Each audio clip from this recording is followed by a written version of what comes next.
The payment period ranges from July 1st of the year after the year of the income tax return being relied upon. The payments for that year run to June 30th of the following year.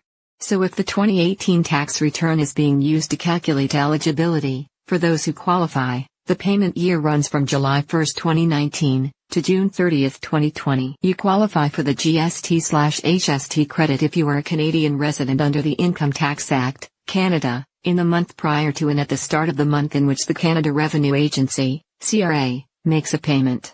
You also need to satisfy one of that you are at least 19 years of age. Have, or had, a spouse or common law partner. Are, or were, a parent and also live, or lived, with your son or daughter. What is the maximum income for gsthst credit? The maximum income for gsthst credit, based on a 2018 income tax return, is a sliding scale as follows. Family members. Family net income $. Single person.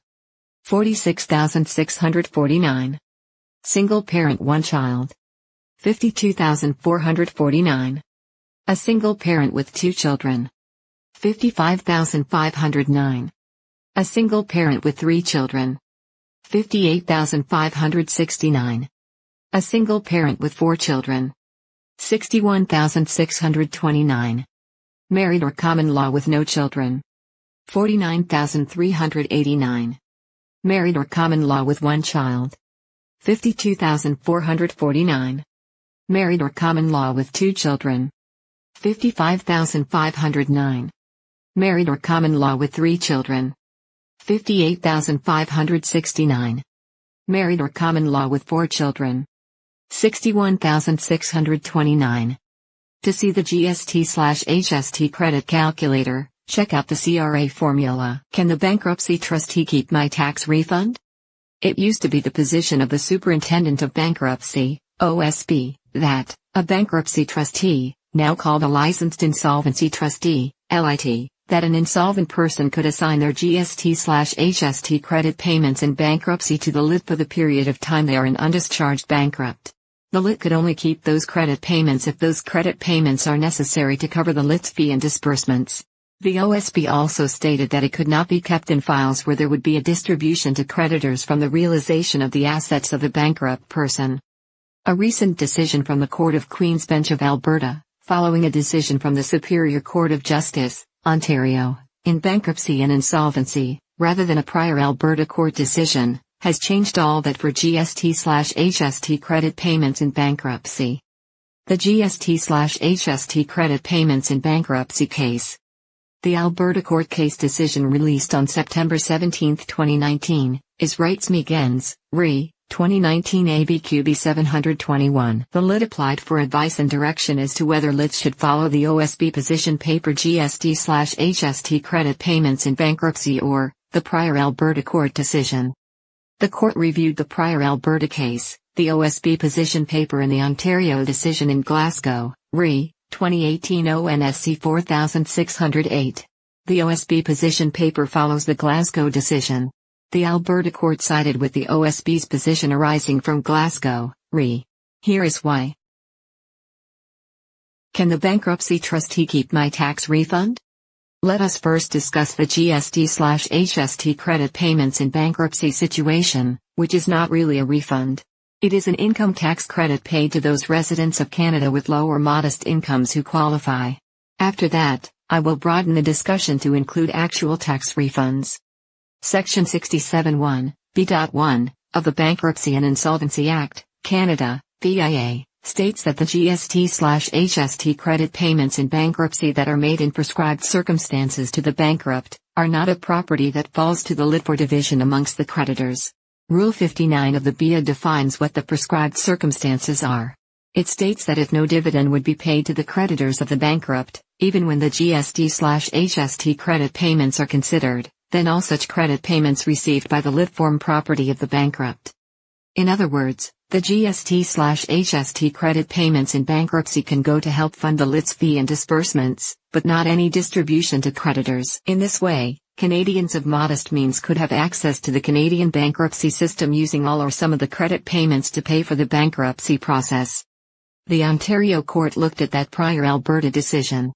The Ontario court disagreed with the Alberta decision that in a properly worded assignment agreement, the LIT could keep the payments as long as the prescribed circumstances existed.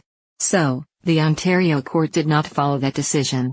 Rather, the Ontario court looked at Section 67 of the Financial Administration Act, which says that a Crown debt is not assignable without a specific Act of Parliament authorizing it. A GST credit is a Crown debt for which there is no Act of Parliament allowing its designation by way of assignment. It was this Ontario decision that the Alberta court followed in Wrights-Megens, Re. 2019 ABQB 721. The OSB position. As a result, the OSB updated its position paper on the topic of GST/HST credit payments in bankruptcy. The OSB's position is: where there will not be a distribution to creditors, the GST/HST credit payments comprise property of the bankrupt payable to the LIT through the operation of the BIA as described above. Where there will be a distribution to creditors, the GST/HST credit payments are exempt from seizure, cannot be assigned to the LIT and must be paid to the individual. The OSB goes on to give an example as to how a LIT may treat the GST/HST credit payments in bankruptcy that are otherwise exempt. It is a bit cumbersome, but goes as follows. The LIT gets a GST/HST credit check. It must be excluded according to the BIA as there will be a dividend paid to the creditors.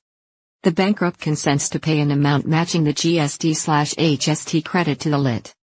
The LIT needs to give the GST/HST credit check to the bankrupt, despite any kind of contract between them. Based on the Ontario court decision described above, that contract is not enforceable anyway. The bankrupt gets and cashes the check. The bankrupt pays to the LIT an amount matching to the GST/HST credit check they just cashed. That payment can be by cash, bank draft, money order, or a check drawn on the bankrupt person's own checking account. How does filing bankruptcy affect your tax refund? Real income tax refunds are a result of an overpayment of income tax by the tax debtor. In the year of bankruptcy, the two income tax returns that must be prepared and filed are: a pre-bankruptcy income tax return covers your tax obligation from January 1st to the day prior to your date of bankruptcy. The post-bankruptcy income tax return covers the tax obligations from the day of bankruptcy to December 31st of that year. If there are assets that are liquidated that have income tax attributes, an bankruptcy tax return will also have to be prepared and filed. Any pre-bankruptcy income tax refund is a property of the bankrupt divisible amongst the creditors. So, the LIT is entitled to keep the pre-bankruptcy income tax refund. It is also possible for the post-bankruptcy income tax refund to be assigned to the LIT.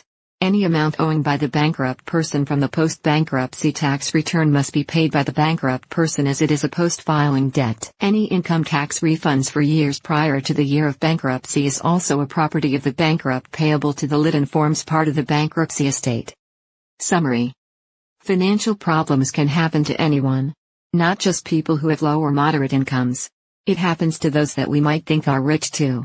It can happen to a person, a business, or a company. Are you or your company in need of financial restructuring? The financial restructuring process is complex. The Ira Smith team understands how to do both a personal debt restructuring/debt settlement program as well as a complex corporate restructuring. However, more importantly, we understand the needs of people. You are worried because you or your company faces significant financial challenges. The stress placed upon you due to your financial challenges is enormous. We understand your pain points. We look at your entire situation and devise a strategy that is as unique as you and your problems, financial and emotional. The way we deal with your problem and prepare and implement a restructuring plan, we know that we can help you. We know that facing financial problems is scary and that you need a realistic lifeline. There is no one-solution-fits-all approach with the Ira Smith team. That is why we can develop a restructuring process as unique as the financial problems and pain you are facing. If any of this sounds familiar to you and you are serious in finding a solution, contact the Ira Smith Trustee and Receiver Incorporated team today. Call us now for a free consultation. We will get your company back on the road to healthy, stress-free operations and recover from the pain points in your life, starting over, starting now.